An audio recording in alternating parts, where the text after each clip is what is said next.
we know that there are certain poor kids who do succeed. For example, I'm a poor kid who succeeded. We immigrated to Toronto, Canada when I was like 6 years old, and my father was a dishwasher. So we were a very poor family. But I succeeded because I left Canada for the United States. So Canada is a very rigid place where poor people basically move up a bit, but not too far. But I was able to succeed because I was able to get a scholarship to go study in the United States. Okay, so there are opportunities. The problem, though, is that it means leaving your community. So one way to succeed is to abandon your community. Okay, but that's high risk. So you have to be extremely individualistic to take such a risk. So that's why most people don't do it. Because if you think about it, the safest option for you is to stay within your community. That's what's going to guarantee you the best outcome. But if you choose to abandon your community and just say, you know what, I'm going to go somewhere else and try my luck, that's taking a really high risk. So to succeed, you have to take high risk. So another possibility is war. That traditionally, historically, has been the best mechanism of social mobility. When you go fight a war and you do really well, you get promoted in life. But again, war is high risk because chances are you'll get killed. So not just war, but also revolution. And of course, the best way, of course, is to marry up. And that's why in our very first class, we talked about the dating game, right? Where women only want 5 and 4. The reason why is that 5 and 4 are high status and 3, 2, 1 are low status. So if you're a woman, you don't want to marry into a low status family because your children will be screwed over, okay? Your best option is to take a risk, gamble into you want to try to marry into a high status family, okay? So traditionally, war and marrying up are the two major mechanisms of social mobility. In today's world, abandoning community can also lead to success, okay? Basically immigrating to a place that offers more social mobility, which often means the United States. But another way of saying this is you have to get really lucky, guys, okay? So there's lots of poor people who think that, I succeeded because I worked hard and I'm really talented. Look, I was born poor. I lucked into Yale, okay? It's luck. You can work as hard as you want, but the chances are against you. And it takes a certain personality, which is you're really individualistic, you're very ambitious, and you have high risk tolerance. Most people don't have that, okay? So yes, there are certain people who, despite their background, they're able to succeed, but that's often the exception to the rule as opposed to the rule itself. So luck is a form of strategy. And all this is saying is that you're trying to position yourself in a place that allows you to get lucky. So I left Canada and I went to the United States because I knew that in Canada, doesn't matter how hard you work, no one cares. But in the United States, if you work really hard, then you might get lucky and you might meet someone who's like, wow, you're a really hard worker. I want to promote you. You can strategize and increase your luck, but it's still luck, all right? And those who succeed are able to think strategically and far ahead and position themselves in a way that allows them to get lucky. And they often have the characteristics that we talked about, self-control, resilience, the ability to look inward and better understand what you're good at. So it takes a combination of factors. But the point I'm trying to make is that these people are a minority, okay? 1% of the population, really. And they still depend on luck. This leads us to a question, which is, the way that I frame everything, you have poor and you have rich. And as discussed, they live in their own world and they don't really connect with each other. They have different parenting strategies, they have different outlooks. The rich stay with themselves, the poor stay amongst themselves. So this looks like a very stable system, right? Stability. Oh, the word we can use is equilibrium. Now the question then is, why do societies collapse? Why are there revolutions? Why are there social changes? This looks like a system of equilibrium where, because of parenting, people know their place and people know how to best strategize about maintaining their place. Why is there social change? And the reason why is that this system has problems and it's stable, but the main problem is this system.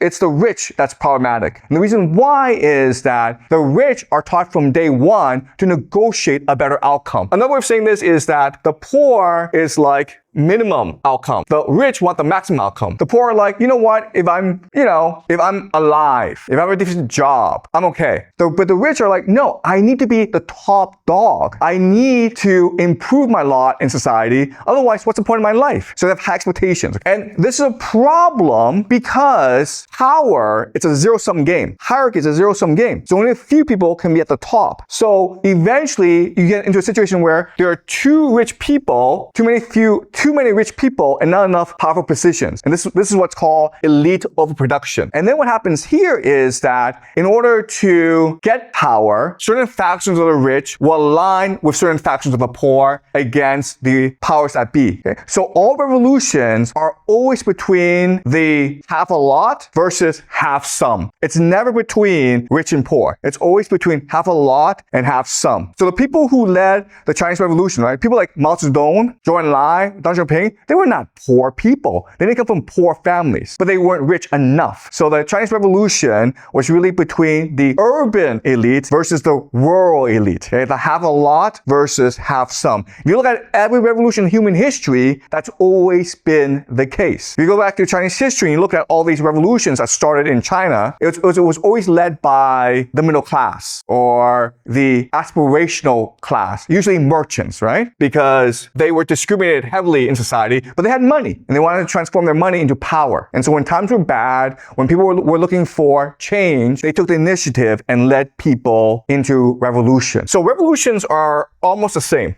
So over time, because of the structure, because of the inequality between rich and poor, certain problems arise. And these problems are extremely common. The first problem is indebtedness. Because the rich have a monopoly over wealth, for the poor to survive, they need to borrow money. But over time, because of interest rates, the poor find themselves in slavery. Because if you can't afford to pay back the bank or the rich person, then your body is collateral, okay? So you become a slave, but not only do you become a slave, but your children become slaves as well. So slavery becomes a very common problem. And then the third issue, of course, is landlessness. So these are the three most common problems that ultimately become the seeds of revolution. The poor get into debt, and so they lose their land, and their children become slaves. Their children's children become slaves as well. Okay? Because of interest rates, it's impossible for you to pay back that debt. So now you have a majority of people who have absolutely no incentive to live. So what happens now is that elite say to these people, follow me into revolution and I will clear your debts. I will give you land and I will end slavery. And that's it. Every single revolution has been like this. There have been different names, okay? So for example, communists are like, we'll create a communist paradise. But what's a communist paradise? A communist paradise is where debt is canceled, where people are given land, and where no one's a slave, okay? Then others like, okay,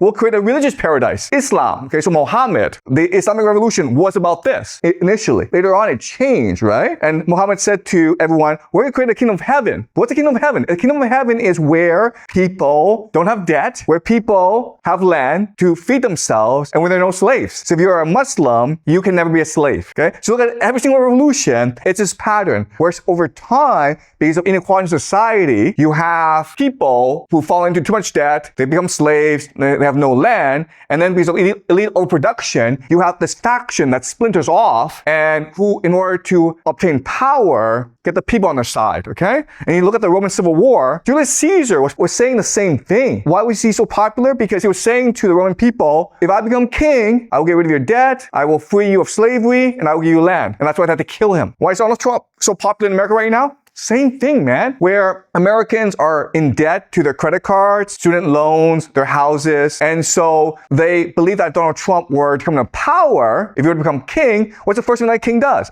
What the first thing that a king always does is cancel all debts. Because if you cancel all debts, who loses power? It's the rich who lose power. And it's the rich who are almost dangerous to a king. And so again, this is a very similar pattern in human history. It's all game theory. So another way of understanding this is that according to game theory, individuals don't really matter, okay? You have to look at large groups. You have to look at large social trends, okay? You cannot really change the outcome for certain groups of people like poor kids unless you look at the overall structure in which they live. Social mobility is really the best form of governance, right? As long as you enable people with talent and ability and ambition to climb up, they'll be happy and your society will be very stable. But not only will it be very stable, it'll be very prosperous, very creative. It doesn't matter what system you have, okay? So the example is America in the 1950s was a democracy and there's a lot of social mobility. And so people worked really hard and America became very wealthy. But guess what? In China, 1950s, China was not a democracy. It was a communist system. But in the 1950s, people worked really hard as well. Why? Because China was destroyed after decades of war. There were lots of opportunities for social mobility. If you worked hard, you got promoted very quickly in the system. So even though it was a communist system, not a capitalist system, rather than democracy, people worked really hard because they thought that by working hard, they can improve their lives. So social mobility is the best form of governance. You don't need democracy. You don't need any system, okay? As long as you have social mobility, people will be happy. The problem, though, is that over time, less than a generation, all the positions of power are failed. So the people with talent who made the country great, who made the country wealthy, when they get into power, they don't want people like them to replace them. They want their children to replace them, okay? And over time, these children are a lot. So what happens is at the very top, all the positions are filled, and there's a waiting list as well. So if you are a poor person who works hard, really talented, unfortunately, all those positions at the top are filled already. And there's also a waiting list, so too bad. And again, if you just look at Chinese history, right? At the beginning of the dynasty, you had all these talented people take the civil entrance examination, the Keju, and these are really top people. But then what happens is that they have children and they teach their children how to do on the Keju. And then eventually they're like, you know what, we'll just cheat. So they corrupt the Keju, and then eventually like, you know what, screw this. Whoever can pay to pass the Keju will pass the Keju. And then all the positions at the very top are filled. There's no more social mobility. So what do people do? They engage in revolution, right? So you look at Hong Xiu-Tran, right? He failed the Keju, or there was no position at the top for him. So he believed he became the brother of Jesus, right? And he started this revolution that claimed tens of millions of lives in China. Why? Because there was no social mobility for him. 50 years ago, prior, he would have been a civil servant. Same thing for Mao Zedong, right? By the time that Mao Zedong became a university student, the Keju had been eliminated. So there's no way for him to climb the ladder anymore. Therefore, he had to start engaging in new ideas. Social mobility is the best way to maintain social harmony.